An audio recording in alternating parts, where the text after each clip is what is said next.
ಮೊನ್ನೆ ಧನರಾಜ್ ಅವರ ಮನೆಗೆ ಹೋಗಿದ್ರಿ, ಅವರ ಮಗಳಿಗೆ ತೊಟ್ಲನ್ನ ಕೊಟ್ಟಿರ್ತೀರಾ. ನಿಜಕ್ಕೂ ಕೂಡ ಆ ಒಂದು ಕಾನ್ಸೆಪ್ಟ್ ಇದೆಯಲ್ಲ, ಅದು ವಾವ್ ಅನ್ನೋ ತರ ಇತ್ತು. ಅಂದ್ರೆ ನೀವು ಬಿಗ್ ಬಾಸ್ ಮನೆಯಲ್ಲಿ ಇದ್ದಾಗಲೇ ಅಂದ್ಕೊಂಡಿದ್ರ ನಾನು ತೊಟ್ಲು ಕೊಡಬೇಕು ಅಂತ? ಹೇಗೆ ಮೇಡಮ್, ಅದು ಸುಮಾರು ಸಲ ಧನರಾಜು ನಾನು ತುಂಬಾ ಬೇಗ ಕನೆಕ್ಟ್ ಆಗ್ತೀವಿ ಮನೆಯಲ್ಲಿ. ಎರಡನೇ ವಾರಕ್ಕೆ ಕನೆಕ್ಟ್ ಆಗ್ತೀವಿ.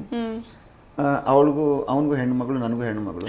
ಆ ಒಂದು ವಿಷಯದಿಂದ ನಾವು ಕನೆಕ್ಟ್ ಆಗ್ತೀವಿ. ತುಂಬಾ ಚೆನ್ನಾಗಿ ಮಾತಾಡ್ತಾ ಇರ್ತೀವಿ. ಅವಾಗ ಅವ್ನು ಪ್ರತಿ ಸಲನೂ ಮಾತಾಡ್ಬೇಕಾದ್ರೆ ಹೇಳ್ತಿರ್ತಾನೆ, ದುಃಖ ಪಡ್ತಿರ್ತಾನೆ, ನಾನು ಅರ್ಜೆಂಟಲ್ಲಿ ಬಂದ್ಬಿಟ್ಟೆ, ನನ್ನ ಮಗಳಿಗೆ ಒಂದು ತೊಟ್ಲು ಕೊಡ್ಸೋಕ್ಕಾಗಲಿಲ್ಲ ನನಗೆ ಅಂತ. ಅದು ನನಗೆಲ್ಲೋ ಒಂದು ಕಡೆ ಮನಸ್ಸಿಗೆ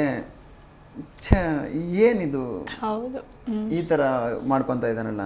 ಯಾಕಂದರೆ ಅಲ್ಲಿಂದ ನಾವು ಹೊರಗಡೆ ಏನು ಹೇಳಿದ್ರು ಅದು ಎಷ್ಟು ಬರ್ತಿತ್ತು ಹೊರಗಡೆ ಸುದ್ದಿ, ನಮ್ಗೆ ಅದು ಯಾವುದೋ ಇನ್ಫಾರ್ಮೇಷನ್ ಗೊತ್ತಾಗ್ತಿರ್ಲಿಲ್ಲ. ನಾನು ಅವಾಗ ಧನರಾಜ್ಗೆ ಒಂದು ಮಾತು ಕೊಡ್ತೀನಿ, ಧನು, ನಾನೇನಾದರೂ ಬಿಗ್ ಬಾಸ್ ಮನೆಯಿಂದ ಮೊದಲು ಹೋದರೆ ನಿನ್ನ ಮನೆಗೆ ಹೋಗಿ ನಾನು ನಿನ್ನ ಮಗಳನ್ನ ನೋಡ್ಕೊಂಡು ತೊಟ್ಲು ಕೊಟ್ಟು ಬರ್ತೀನಿ. ನೀನೇನಾದರೂ ಮೊದಲು ಹೋದರೆ ನನ್ನ ಮನೆಗೆ ಹೋಗಿ ನನ್ನ ಮಗಳನ್ನ ನೋಡ್ಕೊಂಬ ಅಂತ ಹೇಳಿರ್ತೀನಿ. ಅದನ್ನು ಹಂಗೆ ನಾವು ಮಾತಾಡ್ತಾ ಇರ್ತೀವಿ. ನಾನು ಬರೋ ದಿವಸನೂ ಕೂಡ ನಾನು ಧನರಾಜ್ ಹೇಳಿ ಬರ್ತೀನಿ, ಹೋದ ತಕ್ಷಣ ನಿನ್ನ ಮನೆಗೆ ಹೋಗ್ತೀನಿ, ಮಗಳನ್ನ ನೋಡ್ಕೊಂಬರ್ತೀನಿ, ತೊಟ್ಲು ಕೊಡ್ತೀನಿ. ಇಲ್ಲ, ತೊಟ್ಲು ಸೋದರ ಮಾವ ಮಾತ್ರ ಕೊಡಬೇಕು, ನೀನು ಹೆಂಗೆ ಕೊಡೋಕ್ಕೆ ಬರುತ್ತೆ? ಏಯ್, ನಿನಗೆ ನಾನು ಮಾವ ಆಗಿದ್ದೀನಿ ಅಂದಮೇಲೆ ನಾನು ನಿನ್ನ ಮಗಳಿಗೆ ಸೋದರ ಮಾವ ಆಗ್ತೀನಿ. ಯಾಕಂದರೆ ಧನರಾಜು ಮತ್ತು ಹನುಮಂತ ಹೇಗೆಂದರೆ ನನ್ನ ಪ್ರೀತಿಯಿಂದ ಮಾವ ಅಂತ ಕರಿತಾ ಇದ್ರು. ಆ ವಿಷಯದಲ್ಲಿ ನನಗೆ ಭಾಳ ಕನೆಕ್ಟ್ ಆಗಿಬಿಟ್ರೆ ಅವ್ರು ಬೇಗ. ಅದಕ್ಕೆ ನಾನು ಧನರಾಜ್ ಮನೆಗೆ ಹೋಗಿ ಧನರಾಜ್ ಮಗಳಿಗೆ ನಾನು ಸೋದರ ಮಾವ ಆಗಿ ಒಂದು ಸಣ್ಣ ಕಾರ್ಯ ಮಾಡಿದ್ದೀನಿ ಅಷ್ಟೆ. ಓಕೆ, ಅದು ಸಣ್ಣದು ಅನಿಸಬಹುದು, ಬಟ್ ಇಂತಹ ಸಣ್ಣ ಸಣ್ಣ ವಿಚಾರಗಳೇ ಜನರಿಗೆ ಮನಸ್ಸಿಗೆ ತಾಗೋದು ಅಂತಲೇ ಹೇಳುವ.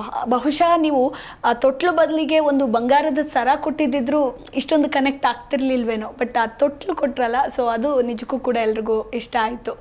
ಆ್ಯಂಡ್ ಗೋಲ್ಡ್ ಸುರೇಶ್ ಅವರು ಮಾತಾಡ್ತಾ ಯಾವಾಗಲೂ ಕೂಡ ಹೇಳ್ತಿರ್ತಾರೆ, ನಾನು ಮನೆ ಬಿಟ್ಟು ಬಂದು ಏನೂ ಇಲ್ಲದೆ ಇಷ್ಟು ಮಟ್ಟಿಗೆ ಬೆಳೆದಿದ್ದೀನಿ ಅಂತ. ಸೊ ಗೋಲ್ಡ್ ಸುರೇಶ್ ಅವರು ಯಾಕೆ ಮನೆ ಬಿಟ್ಟು ಬಂದರು?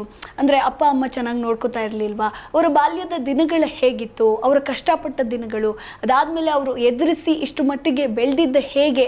ಅಂದರೆ ನಿಮ್ಮ ಸ್ಟೋರಿಯನ್ನು ಕೇಳಿ ಬೇರೆಯವ್ರಿಗೂ ಕೂಡ ಅದು ಅರೆ ನಾನು ಕೂಡ ಏನಾದರೂ ಸಾಧಿಸಬೇಕು ಅನ್ನೋ ಛಲ ಬರುತ್ತೆ. ದಯವಿಟ್ಟು ಇದನ್ನು ತಿಳಿಸ್ಕೊಡಿ ಮೇಡಮ್. ಇದಕ್ಕಿಂತ ಮುಂಚೆ ನಾನು ಇದೇ ಚಾನಲಲ್ಲಿ ನನ್ನ ಜೀವನ, ನನ್ನ ಲೈಫ್ ಸ್ಟೋರಿ ನಿಮ್ಮಲ್ಲೇ ಹೇಳಿದ್ದೀನಿ, ಆದರೆ ಇನ್ನೊಂದು ಹೇಳ್ತೀನಿ. ತುಂಬ ಮಿಡಲ್ ಕ್ಲಾಸ್ ಫ್ಯಾಮಿಲಿ. ನನಗೆ ಒಂದು 3ನೇ ಕ್ಲಾಸ್ವರೆಗೆ ನಮ್ಮೂರಲ್ಲಿ, ನನ್ನ ಹುಟ್ಟೂರಿನಲ್ಲೂ ನಾನು ಎಜುಕೇಷನ್ ಮಾಡಿದ್ರೆ, ಇನ್ನು ಉಳಿದ ಎಜುಕೇಷನ್ ನಾನು ಮೈಸೂರು ಸುತ್ತೂರು ಮಠದಲ್ಲಿ ನಾನು ಮಾಡ್ತೀನಿ. ಅಲ್ಲಿ ಒಂದು 8ನೇ ಕ್ಲಾಸ್ವರೆಗೆ ಕಲಿತು 9, 10 ಮತ್ತೆ ನಾನು ಹುಟ್ಟೂರಲ್ಲೇ ಬಂದು ಮಾಡ್ತೀನಿ. ಅದಾದಮೇಲೆ ಮನೆಯಲ್ಲಿ ಜಮೀನು ಇರ್ತದೆ, ಜಮೀನಲ್ಲಿ ಕೆಲಸ ಮಾಡುವಂತಾರೆ ಅಪ್ಪ ಅಮ್ಮ, ಅಣ್ಣಂದಿರು, ದೊಡ್ಡ ಫ್ಯಾಮ್ಲಿ. ಜಮೀನಲ್ಲಿ ಕೆಲಸ ಮಾಡೋಕ್ಕಾಗಲ್ಲ ಅಂತ ಹೇಳಿ ನಾನು ಏನಾದರೂ ಒಂದು ಉದ್ಯೋಗ ಮಾಡ್ಕೋತೀನಿ, ನಾನು ಹೊರಗಡೆ ಹೋಗ್ತೀನಿ, ನಾನು ಬಿಡಿ ಅಂತ ಹೇಳ್ತೀನಿ. ಬಿಡಲ್ಲ. PUC ಅಡ್ಮಿಷನ್ ಮಾಡ್ತೀನಿ. ಅಡ್ಮಿಷನ್ ಮಾಡಿದ 6 ತಿಂಗಳು ಕಾಲೇಜ್ಗೂ ಹೋಗ್ತೀನಿ.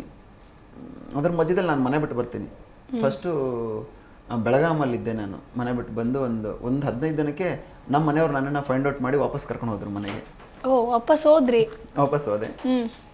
ವಾಪಸ್ ಹೋದ್ಮೇಲೆ ಮತ್ತೆ ನನಗೆ ಹೇಗಾಗಿತ್ತು ಅಂದರೆ, ಈ ಹೊರಗಿನ ವಾತಾವರಣ ತುಂಬ ಕನೆಕ್ಟ್ ಆಗಿಬಿಟ್ಟಿತ್ತು. ಈ ಜನ, ಈ ಊರು, ಈ ಥರನ್ನೆಲ್ಲ ನೋಡಿದಾಗ ನನಗೇನು ಅನ್ಸೋದು ಅಂದರೆ, ಮನಸ್ಸಲ್ಲಿ ಏನಾದರೂ ಒಂದು ಮಾಡೋಣ, ಏನಾದರೂ ಒಂದು ಕೆಲಸ ಮಾಡೋಣ, ಹೋಗಲಿ ಎಲ್ಲೋ ಒಂದು ಕಡೆಗೆ ಉದ್ಯೋಗ ಮಾಡ್ಕೊಂಡು ಒಂದು ಜೀವನ ಕಟ್ಕೊಳ್ಳೋಣ ಅಂತ ನನ್ನ ಉದ್ದೇಶ ಇದ್ದದ್ದು. ನಮ್ಮ ಮನೆಗೆ ಮತ್ತೆ ವಾಪಸ್ ಕರ್ಕೊಂಡು ಹೋದಾಗ ನಾನು ನಮ್ಮ ಮನೆಯಲ್ಲಿ ಹೇಳಿದೆ, ನನ್ನ ಕಡೆಯಿಂದ ಮಾಡೋಕ್ಕಾಗಲ್ಲ, ನಾನು ಎಲ್ಲರೂ ಹೋಗ್ತೀನಿ, ನಾನು ಬಿಡಿ ಅಂತ. ನೀನೇನು ಜಾಸ್ತಿ ಓದಿಲ್ಲ, ಏನು ಮಾಡ್ತೀಯ ಅಂತ ಮನೆಯಲ್ಲಿ ಅನ್ನೋರು. ಜಮೀನಿತ್ತು, ಜಮೀನಲ್ಲೇ ಕೆಲಸ ಮಾಡಿ ಅನ್ನೋರು. ನಾನು ಅದ್ರ ಮಧ್ಯದಲ್ಲೂ ಕೂಡ ನಾನು ಹಠ ಮಾಡಿ ಅವ್ರಿಗೆ ಕೇಳಿದೆ. ಮತ್ತೆ ಮಧ್ಯರಾತ್ರಿ ಒಂದು 4 ಗಂಟೆಗೆ 2011ರಲ್ಲಿ ಮನೆ ಬಿಟ್ಟು ಬೆಂಗಳೂರಿಗೆ ಬರ್ತೀನಿ. ಯಾಕಂದರೆ ಬೆಂಗಳೂರು ಒಂದು ಸಮುದ್ರ ಇದ್ದಾಗೆ. ಯಾಕಂದರೆ ಬೆಳಗಾಮಲ್ಲಿ ಚಿಕ್ಕದು, ನಮ್ಮೂರಲ್ಲಿ ಯಾರೋ ಗೊತ್ತಿಡಿತಾರೆ, ಯಾರೋ ಒಬ್ರು ನೋಡ್ತಾರೆ, ಕರ್ಕೊಂಡು ಹೋದ್ರು. ಬೆಂಗಳೂರಲ್ಲಿ ಯಾರು ನನ್ನನ್ನು ಫೈಂಡ್ ಔಟ್ ಮಾಡ್ತಾರೆ, ಬೆಂಗಳೂರಿಗೆ ಹೋಗೋಣ ಅಂತ ಬಂದು 2 ವರ್ಷದವರೆಗೆ ಯಾವುದೇ ಥರದ ಮನೆ ಸಂಪರ್ಕ ಇರಲಿಲ್ಲ ನನಗೆ. ರೈಲ್ವೆ ಸ್ಟೇಷನಲ್ಲಿ ಮಲ್ಕೊಂಡೆ, ಅಲ್ಲಿಂದ ಬೇರೆ ಒಂದು ಕಂಪ್ನಿಯಲ್ಲಿ ಕೆಲಸಕ್ಕೆ ಸೇರಿಕೊಂಡೆ. ಯಾಕಂದರೆ ಪೇಪರ್ ಓದೋ ಹುಚ್ಚು ಜಾಸ್ತಿ ಇತ್ತು. ಅಡ್ವರ್ಟೈಸ್ಮೆಂಟ್ ಬರ್ತಾಯಿತ್ತು, ನೋಡ್ತಿದ್ದೆ. ಅಲ್ಲೊಂದು ಯಾವುದೋ ಒಂದು ಕಂಪ್ನಿ ಕೆಲಸ ಸಿಕ್ತು, ಒಂದು 3,000 ಸ್ಯಾಲ್ರಿ ಕೊಡ್ತಾಯಿದ್ರು. ಅದರಲ್ಲಿ ಎಲ್ಲ ಕಳೆದು 1,500 ಉಳಿತಾ ಇತ್ತು. ಅದೊಂದು ಸ್ವಲ್ಪ ದಿನ ಮಾಡಿದ್ಮೇಲೆ ಅಲ್ಲಿಂದ ಒಳ್ಳೆ ನಾನು ಕೆಲಸ ನೋಡಿ ಇನ್ನೊಬ್ರು ರೆಫರ್ ಮಾಡಿದ್ರು ಬೇರೆ ಕಡೆಗೆ 29,000 ಸ್ಯಾಲ್ರಿಗೆ. ಅಲ್ಲೂ ಸ್ವಲ್ಪ ದಿನ ಕೆಲಸ ಮಾಡಿದೆ. ನಾನು ಅನ್ಕೋತಾ ಇದ್ದೆ, ಏನಪ್ಪ ಬರೀ ಕೆಲಸ ಮಾಡ್ತಾರೆ, ಕೆಲಸನ ಮಾಡ್ಕೊಂಡು ಜೀವನ ಕಳಿಬೇಕಾಗತ್ತೆ, ಏನಾದ್ರು ಒಂದು ಜೀವನ ರೂಪಿಸ್ಕೊಳ್ಳೋಣ. ಬಂದವ್ರು ನನಗೆ ಸ್ವಲ್ಪ ಜನ ಸ್ನೇಹಿತರಾದರು, ಒಳ್ಳೆ ಟ್ಯಾಲೆಂಟ್ ಇದೆ, ನೀನು ಯಾರು ಮಾಡ್ಬೋದು ನೋಡು ಅಂತ ಅಂತಿದ್ರು ನನಗೆ. ಏನು ಓದಿರೋದು ಸುರೇಶ್ ಅವರು? ಹೇಳ್ತೀನಿ ಮೇಡಮ್ ಅದನ್ನು. ಓಕೆ. ಒಂದು ದಿವಸ ನನಗೆ ರಾಷ್ಟ್ರೀಯ ಸ್ವಯಂ ಸೇವಕ ಸಂಘದ ಪರಿಚಯ ಆಗುತ್ತೆ.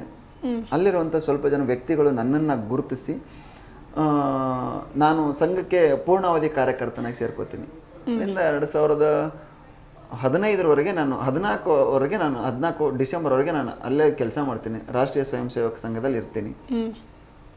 ಅದನ್ನು ಮಾಡ್ತಾ ಇರ್ಬೇಕಾದ್ರೆ ನನಗೆ ಅಲ್ಲೇ ಆಗಿರುವಂಥ ಸ್ನೇಹಿತರುಗಳು, ಅಲ್ಲಿ ನಾನು ಕೊಟ್ಟಿರೋವಂಥ ಟೈಮು, ನನ್ನ ಹಾವಭಾವ, ನನ್ನ ನಡವಳಿಕೆನ ನೋಡಿ ಅಲ್ಲಿ ನನಗೆ ಒಂದು 2 ಜನ ಸ್ನೇಹಿತರುಗಳಾಗಿ ಅವರೇನು ಹೇಳ್ತಾರೆ, ಒಳ್ಳೆ ಟ್ಯಾಲೆಂಟ್ ಇದೆಯಾ, ಏನಾದ್ರು ಮಾಡು ಜೀವನದಲ್ಲಿ, ಸ್ವಂತ ಏನಾದ್ರು ಪ್ರಾರಂಭ ಮಾಡಿನು ಅಂತ ಹೇಳ್ತಾರೆ. ಅದೇ ಟೈಮಲ್ಲಿ ನನಗೆ ಅವರು ಡೆಲ್ಲಿಗೆ ಒಂದು ಕೋರ್ಸ್ ಕಲಿಯೋಕ್ಕೆ ಹೋಗ್ತೀನಿ. ನಾನು ಇಂಟೀರಿಯರ್ ಡಿಸೈನ್ ಕೋರ್ಸ್ ಕಲಿತೀನಿ. ಕಲಿತು ಬೆಂಗಳೂರಿಗೆ ಬರ್ತೀನಿ. 2015 ಬಿಸ್ನೆಸ್ ಸ್ಟಾರ್ಟ್ ಮಾಡ್ತೀನಿ ಬೆಂಗಳೂರಲ್ಲಿ. ಅವತ್ತು ದುಡ್ಡಿರಲ್ಲ. ನನ್ನನ್ನು ನಂಬಿ ನನಗೆ ಕೆಲಸ ಕೊಡ್ತಾರೆ ಸ್ನೇಹಿತರುಗಳು. ನಾನು ಮಾಡದಿರೋ ಕೆಲಸ ಇಲ್ಲ ಮೇಡಮ್. ಎಲ್ಲ ಕೆಲಸನೂ ಶ್ರದ್ಧೆಯಿಂದ ಮಾಡ್ತೀನಿ. ಪ್ರತಿಯೊಂದರಲ್ಲೂ ನನ್ನ ದೇವ್ರನ್ನ ಕಾಣುವಂಥ ಮನುಷ್ಯ. ಆ ಥರ ಒಂದು ಇದರಲ್ಲಿ ಬೆಳೆದಂಥವನು. ಯಾಕಂದರೆ ನನಗೆ ಸಂಘ ಎಲ್ಲವನ್ನೂ ಕಲಿಸ್ಕೊಟ್ಟಿದೆ. ಏನೂ ಇಲ್ಲ ಅಂದರೂ ಕೂಡ ಹೇಗೆ ಜೀವನ ಮಾಡಬೇಕು ಅಂತ ಕಲಿತು ಬಂದಿದ್ದೀನಿ. ಅದರ ಮಧ್ಯದಲ್ಲಿ ಸುಮಾರು 7 ಬೆಳೆಗಳನ್ನ ಕಂಡಿದ್ದೇನೆ. ಏನಾದರೂ ಒಂದು ಮಾಡ್ತೀನಿ ಅಂತ ನಿರ್ಧಾರ ಮಾಡಿದಾಗ ಜೊತೆಗೆ ಒಳ್ಳೆ ಸ್ನೇಹಿತರುಗಳಿರ್ಬೇಕಂತೆ. ಹೌದು, ಅದು ಜೀವನದಲ್ಲಿ ತುಂಬ ಬಹುಮುಖ್ಯ ಪಾತ್ರ ವಹಿಸುತ್ತೆ. ನಿಜ. ಆ ಥರದ್ದು ನನಗೆ ನನ್ನ ಜೀವನದಲ್ಲಿ ಬಹುಮುಖ್ಯ ಪಾತ್ರ ವಹಿಸೋ ಒಂದು 2-3 ಜನ ಸ್ನೇಹಿತರುಗಳು ತುಂಬಾ ನಿಂತಿದ್ದಾರೆ ನನಗೆ. ಅಂದ್ರೆ ಅಂತ ಸಂದರ್ಭದಲ್ಲಿ ನಮ್ಮ ಕುಟುಂಬಸ್ಥರೇ ನಮ್ಮನ್ನ ನಂಬಲ್ಲ, ಬಟ್ ಫ್ರೆಂಡ್ಸ್ ನಂಬ್ತಾರೆ. ನಂಬಿದ್ರು. ನಾನು ಏನು ಇಲ್ಲದ ಟೈಮಲ್ಲಿ ನನ್ನನ್ನು ನಂಬಿ ನನಗೆ ಕೆಲಸಗಳನ್ನ ಕೊಟ್ಟರು. ಅವತ್ತಿಂದ ಇವತ್ತಿನವರೆಗೆ ನನಗೆ ಜೀವನ ಏನಾಯಿತು ಅಂದರೆ ಗೋಲ್ಡ್ ಸುರೇಶಾಗಿ ಬದಲಾವಣೆ ಆಯಿತು. ಎಜುಕೇಷನ್ ಬಗ್ಗೆ ಕೇಳಿದ್ರೆ ತುಂಬ ಕಮ್ಮಿ ಆಗಿದೆ ಮೇಡಮ್. SSLC ಕಂಪ್ಲೀಟ್ ಮಾಡಿದ್ದೀನಿ.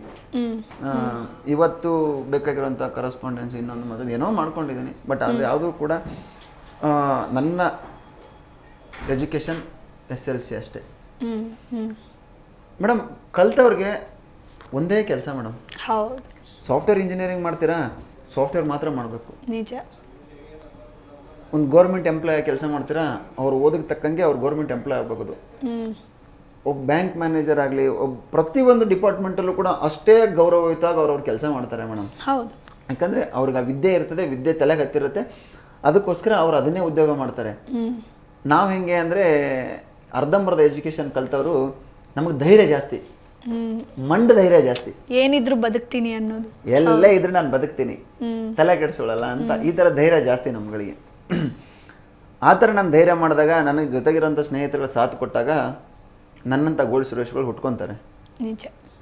ನಾನಿವತ್ತು ನನ್ನ ಜೊತೆಗೆ ನಿಂತಂಥ ಸ್ನೇಹಿತರುಗಳಿಗೆ ನಾನು ಕೃತಜ್ಞನಾಗಿದ್ದೀನಿ. ಜಿ ಕನ್ನಡ ನ್ಯೂಸ್ ಈಗ ನಿಮ್ಮ ಮನೆಯಲ್ಲೇ ನೋಡಿ. ಎಲ್ಲ ಕೇಬಲ್ಗಳಲ್ಲಿ ಈಗ ಲಭ್ಯ. Sun Direct 292, Jio TV 1334, U digital 162, City cable 51, GTPL 17, Abhishek cables 821, rock line telecommunication 51, Shri Basaveshwara number 60, Vinayaka digital number 53, in digital number 896ರಲ್ಲಿ. ನಿಮ್ಮಿಷ್ಟದ ಜಿ ಕನ್ನಡ ನ್ಯೂಸ್ ನೋಡಿ ಆನಂದಿಸಿ.